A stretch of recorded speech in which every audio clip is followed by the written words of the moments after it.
These are short trainings on different components, equipment, and systems. With Michelle, who's new to the industry and understands how difficult learning HVAC can be. And Ron, who's a mechanical engineer and understands how these systems really work. AHU, Session 2, Level Beginner, Air Types. So Michelle, today we're going to learn about the different airflows with an air handler. Got it. Let's start with an example space. Let's say it's an office. Let's put some people in it, and we'll put an air handler someplace above the ceiling. Now wait, is it always located in the ceiling, or it can be in other areas?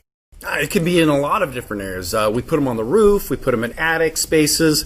Sometimes they're hanging on the wall. Sometimes they're so large that they are the actual room. Wow. And are they always vertical, or can they be horizontal as well? All different configurations. Okay. All different configurations. And I think we've seen some of those bigger rooms, and it really is ginormous. Yeah, air handlers can be big. The tricky part is there's so many different configurations, so many different types, and you see them in so many different locations, it can be difficult to understand where the air is entering the air handler, where it's leaving the air handler, is it supplying the space, is it return from the space, just how it's operating. That's why we're doing this training.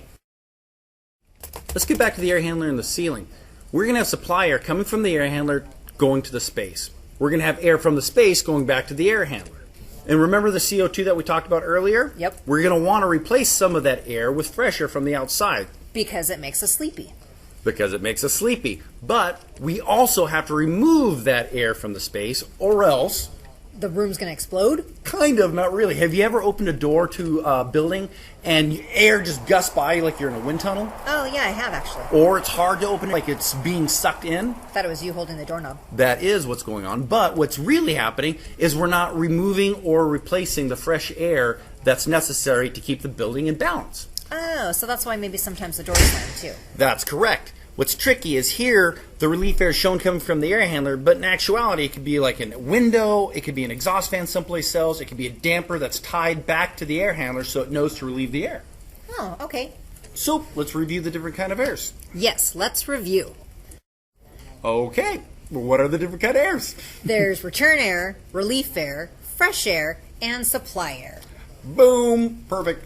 So let's get back to our cutaway air handler so we understand how air moves through it. Okay, visuals are good. We have the return air getting motivated.